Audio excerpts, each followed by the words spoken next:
Well, good morning, my dear friends. Thank you for joining me today. Today is a very special day. Today is my birthday. That's right. I'm 45 years old. Boy, you look old for 45. Well, on May 12th, 1975, because of the faithfulness of a young lady by the name of Elaine Swatnicki, who would not give up on me, who had prayed and prayed and prayed,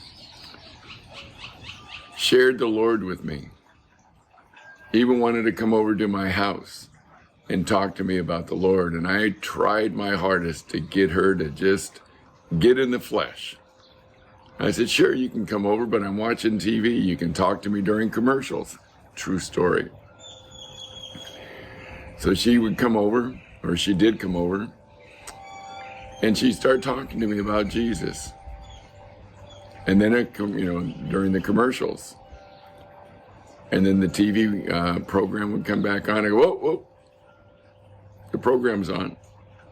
She'd wait for another commercial and try and get in as much as she could. Whoa. Program's back on. I wasn't getting to her. And then what happened? I can get to her this way. The commercial came on. She started talking, oh, wait a minute, I like this commercial. Boy, I'll tell you what, I couldn't get to her. So the only reason that she stopped is I said, well, one of these days I'll come to church with you. And she would call. It was like there was concerts on Monday nights. And every Monday beforehand, she would call, and I said, I can't do it tonight, but I'll think about it next week. And then I promised her one time I would. And then she called, and I was so fed up with the world and everything that I just went back to my first love. I was doing commercial diving in the ocean.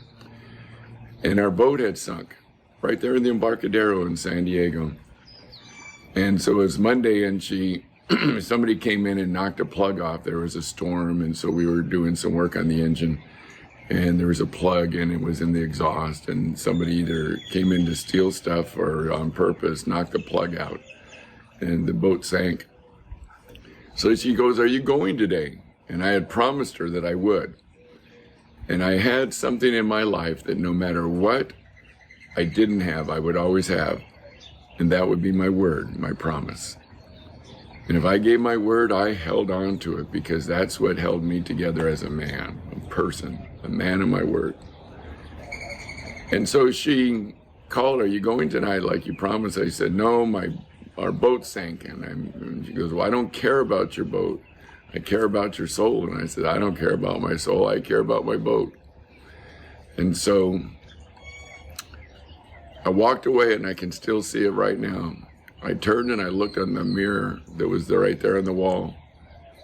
And I heard this little voice say to me, you just gave away the only thing you had that you held on to that made you feel like a man, and that was your word. I heard that voice a little in my head, and I knew it wasn't me. And I looked and I realized if there was something that strong to pull me away from the only thing that I had, there had to be something that strong on the other side, and I wanted to find out what that was.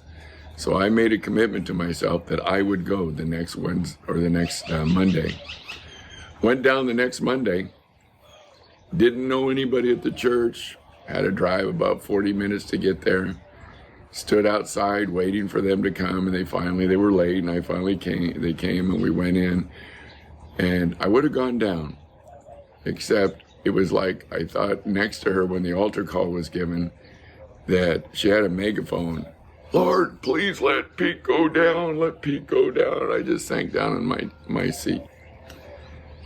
And so afterwards they asked me what I thought, and I said, I'll be back next week. The Road Home was playing the next week. Mustard Seed Faith played that first week. And they sang about Sidney the Pirate and change your sails to the Lord, and I love the ocean. It was just part of my life, still do. And so that really drew me, and Mike's message on Revelation really drew me.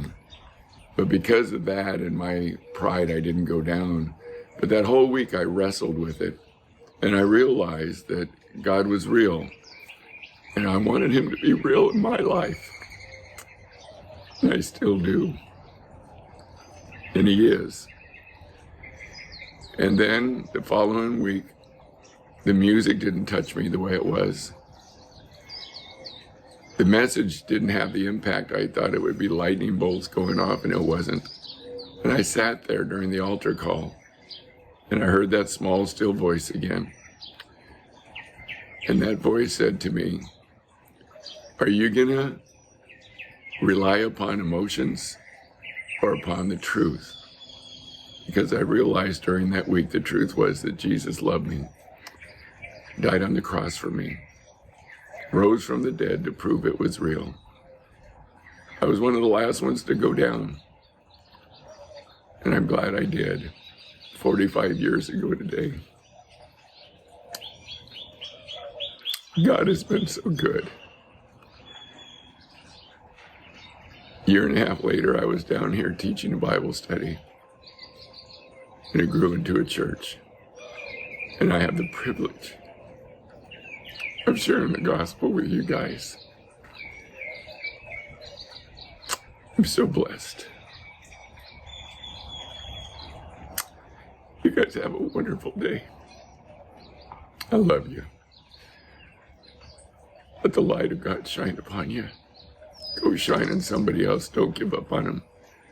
Go share your love with them. The love of Christ. Their lives will never be the same. God bless.